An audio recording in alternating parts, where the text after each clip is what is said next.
Saúdo a todos com a paz do Senhor. Meu nome é Patrícia, eu sou professora da Escola Bíblica Dominical da Igreja Batista da Glória em Taguatinga e vamos orar para a gente iniciar a nossa aula de hoje.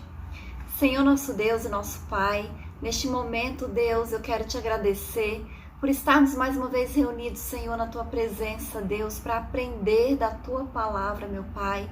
Pedimos que o Teu Espírito Santo esteja conosco, Senhor, nos conduzindo, nos dando sabedoria, Deus, nos dando entendimento, discernimento, Senhor, da Tua palavra e da Sua vontade. Que o Senhor esteja conosco, Deus, nos fortalecendo, em nome de Jesus, repreendendo todo o mal, meu Pai, toda seta, todo levante do inimigo, Deus.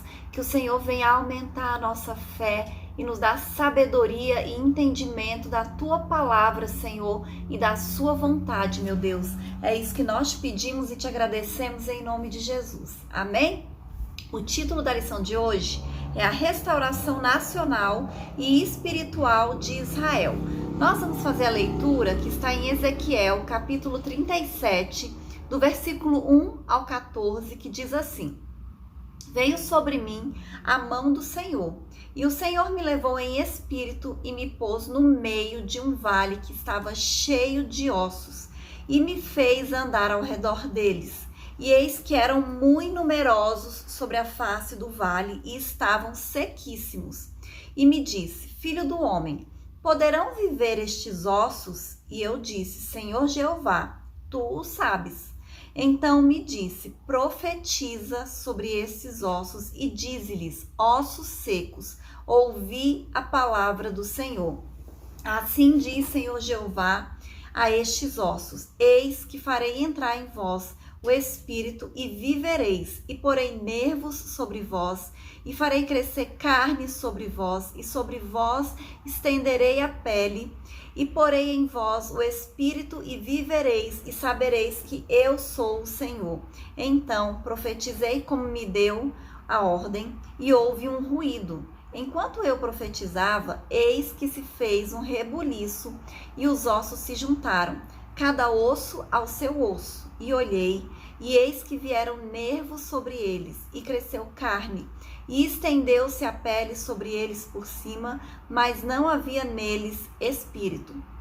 Ele me disse: profetiza ao Espírito, profetiza, ó Filho do homem, e dize ao Espírito: assim diz o Senhor Jeová: vem dos quatro ventos, ó Espírito, e assopra sobre estes mortos para que vivam.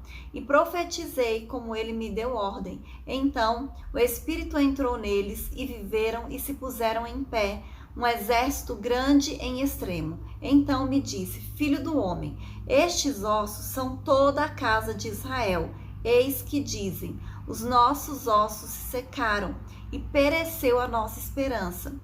Nós estamos cortados. Portanto, profetiza e dize-lhes: assim diz o Senhor Jeová: eis que eu abrirei as vossas sepulturas, e vos farei sair das vossas sepulturas, ó povo meu, e vos trarei a terra de Israel, e sabereis que eu sou o Senhor, quando eu abrir as vossas sepulturas, e vos fizer sair das vossas sepulturas, ó povo meu, e porei em vós o meu espírito, e vivereis, e vós porei na vossa terra, e sabereis que eu, o Senhor, disse isso e o fiz, diz o Senhor.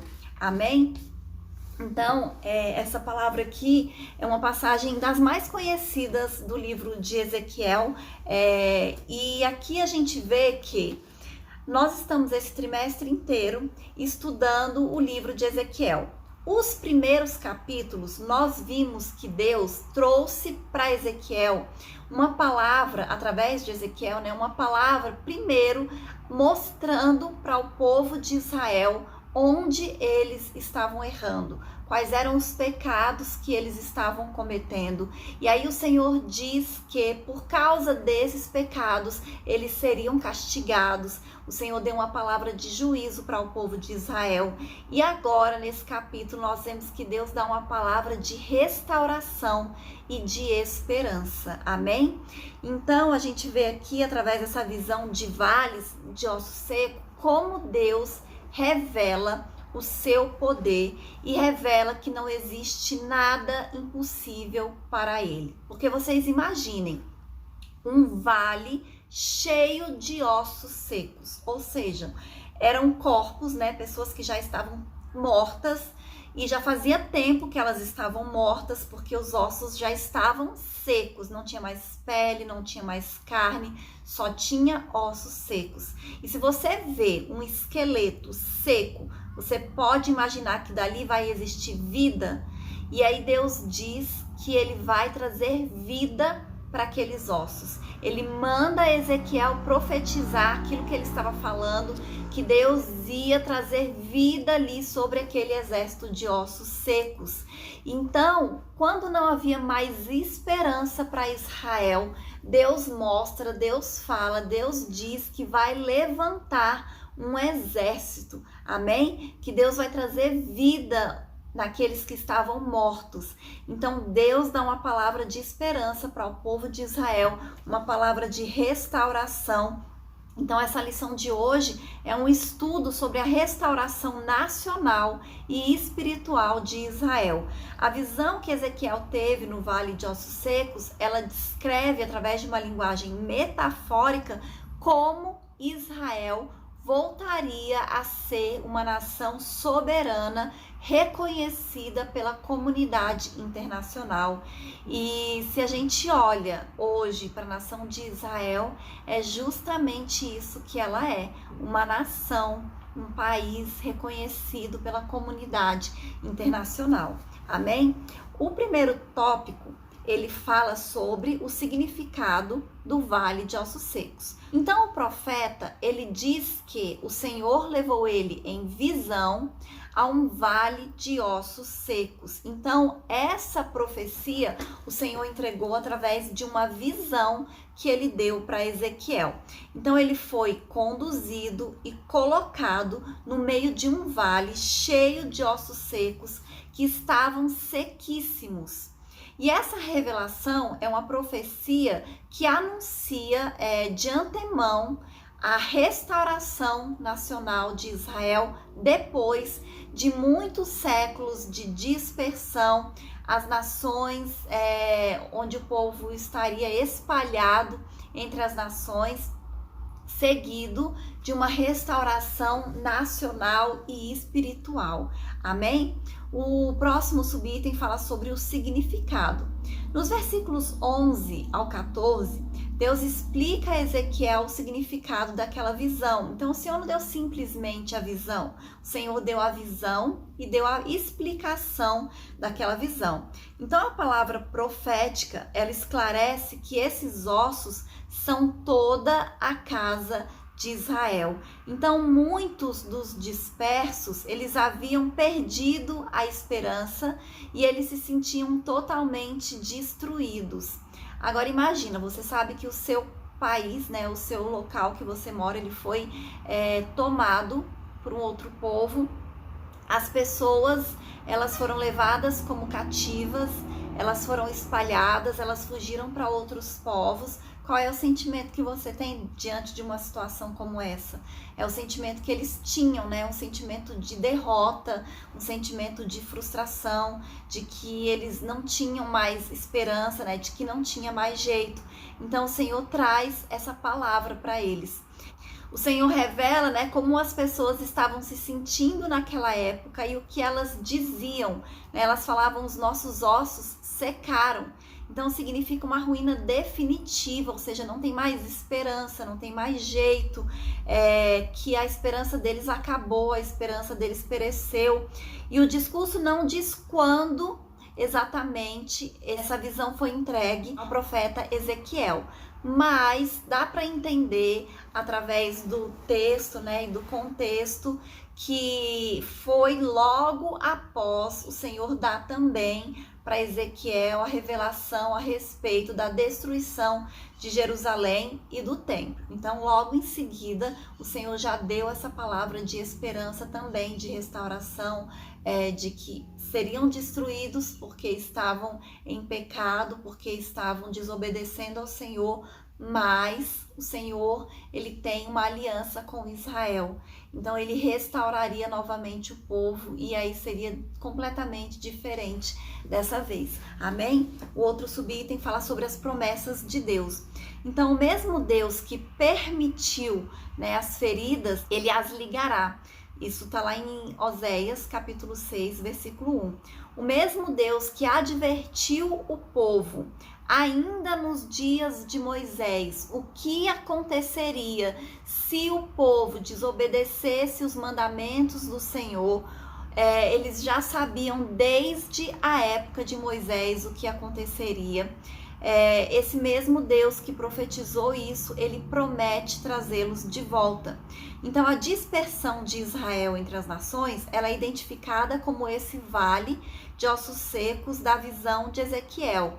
E essa visão, ela serviu para aumentar a esperança do povo durante esse período de dispersão, durante esse período de cativeiro. Então essa visão, ela vislumbra a restauração nacional e em seguida também a restauração espiritual de Israel. Porque o Senhor não vai fazer apenas a restauração nacional, mas principalmente a restauração espiritual do seu povo, amém? O outro tópico fala sobre a dispersão dos judeus entre as nações, as diásporas de Israel e Judá. Então, a primeira diáspora aconteceu em 605 a.C., quando o rei Nabucodonosor subordinou Jeoaquim, o rei de Judá, aos babilônios. O cativeiro assírio de 722 a.C. faz parte também da primeira dispersão. E mesmo com o fim do cativeiro, através do decreto de Ciro, o rei da Pérsia, em 538 a.C., nem todos os judeus voltaram, né? Muitos deles continuaram ainda espalhados, né? Entre os povos, entre as nações, eles não voltaram. Tanto é que na época do Novo Testamento havia comunidades judaicas nos grandes centros urbanos e no vasto Império Romano. Então, essa profecia de Ezequiel, ela se refere a uma diáspora que aconteceria depois, posterior a essa primeira diáspora. O próximo subitem, ele fala assim: renasce Israel. Então, o retorno dos judeus a que se refere essa profecia, ela diz respeito à segunda diáspora anunciada antes também pelo Senhor Jesus. Essa dispersão judaica, que foi a segunda, ela durou mais tempo. Ela durou mais de 1800 anos. Começou em 70 depois de Cristo, quando Jerusalém foi destruída pelos romanos e foi concluída com a fundação do Estado de Israel em 27 de novembro de 1947, na primeira Assembleia Geral das Nações Unidas, que foi presidida por um brasileiro chamado Oswaldo Aranha, e quando foi pronunciada por uma grande maioria de votos, 33-14, a favor da partilha da Palestina, e teve também 10 abstenções. Então, aqui, nessa data, estava criada as bases legais para o estabelecimento do Estado de Israel. E no dia 14 de maio de 1948, foi a data da publicação do primeiro diário oficial do país. O dia também em que as tropas britânicas deixaram o país e Ben-Gurion, o primeiro chefe de Estado, como ministro de Israel, assumiu o governo do país. Então, desde então, Israel se torna uma nação soberana, reconhecida internacionalmente como um país, como uma nação, exatamente como Deus havia profetizado, tanto através de Ezequiel, como também através de Jesus. Amém? Então, a gente vê já no nosso tempo, né, na nossa época, o cumprimento dessa profecia que foi feita há tantos anos atrás ao profeta Ezequiel.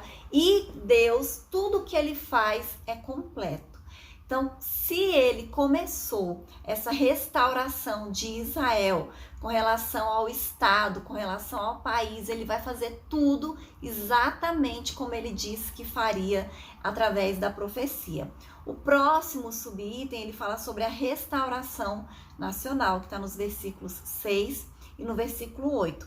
Primeiro, a restauração nacional, isto é, quando todos os ossos se juntaram e formaram os nervos e as carnes o cobriram. Então, quando isso acontece, estava pronto, o corpo estava pronto, o que significa a restauração de Israel em um só dia e depois das dores de parto. Amém? Essa profecia, ela geralmente é interpretada como o sofrimento do povo judeu no período nazista, que terminou com o renascimento de Israel.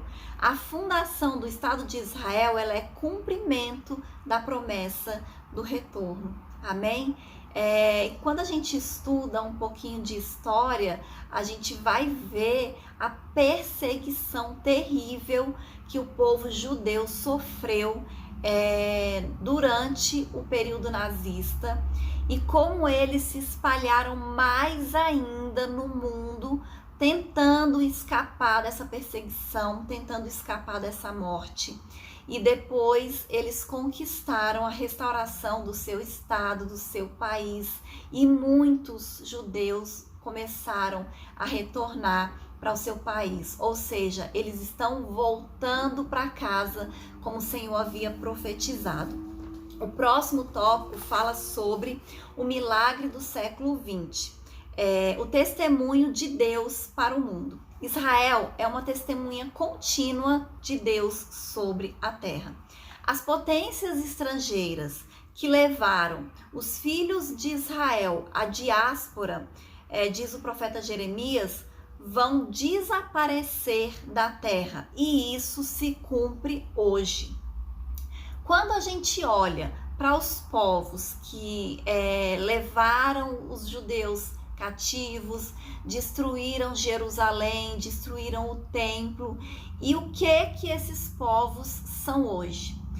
Por exemplo, os assírios, os romanos, os babilônicos, os persas. Mesmo os povos que ainda existem hoje, eles não têm relevância nenhuma internacionalmente falando. Então, são povos que deixaram de ser potência e, muito pelo contrário, hoje eles têm até assim uma condição mais difícil. Amém? Então aconteceu exatamente o que havia sido profetizado. Mas a promessa não é somente isso. A promessa, ela garante a existência de Israel até o fim de tudo. Então, alguns povos já desapareceram, mas Israel continua aí firme e forte, e mais firme do que nunca. É um país hoje que serve de exemplo na tecnologia, em muitos avanços, é um país que é destaque na ciência. Então, internacionalmente falando, hoje, Israel é um país que tem sim bastante relevância. Amém? Então, como nós vimos, Israel está aí. Os ossos já se juntaram, já tem carne, já tem músculos, já tem a pele, mas a profecia diz que Deus vai colocar espírito neles. E é isso que está faltando ainda para Israel. Amém? E o outro tópico fala sobre o status de Jerusalém entre as nações. As potências estrangeiras, elas pressionam o governo de Israel sobre o status de Jerusalém. Nós que somos cristãos, que acreditamos na Bíblia, nós sabemos e entendemos que Jerusalém, ela faz parte de Israel, ela pertence a Israel. Mas hoje existe uma disputa por Israel. Então, apesar de Israel ser um Estado soberano desde 1948, uma nação reconhecida pelas Nações Unidas. Então, depois de mais de 18 séculos de diásporas, ela ainda está sob pressão internacional. Por quê? Porque Jerusalém ainda existe uma disputa com relação a quem Jerusalém pertence. Ela continua sendo pisada pelos gentios até que o tempo dos gentios se completem, como anunciou o Senhor Jesus lá em Lucas, capítulo 21, versículo 24. Por quê? Porque hoje Jerusalém ela é considerada uma cidade sagrada pelas três principais religiões abraâmicas, que são o judaísmo, o cristianismo e o islamismo. E hoje, israelenses e palestinos, eles reivindicam Jerusalém como a sua capital. No entanto, Israel mantém as suas principais instituições governamentais em Jerusalém. Ou seja, para Israel, Jerusalém pertence a Jerusalém, mas os palestinos, eles também reivindicam Jerusalém como sendo a capital deles, por causa que eles consideram que Jerusalém é sim uma cidade sagrada, e nós sabemos que realmente é, né? Inclusive a Bíblia fala que nós devemos orar por Jerusalém, nós devemos amar Jerusalém. E o outro tópico fala sobre a restauração espiritual.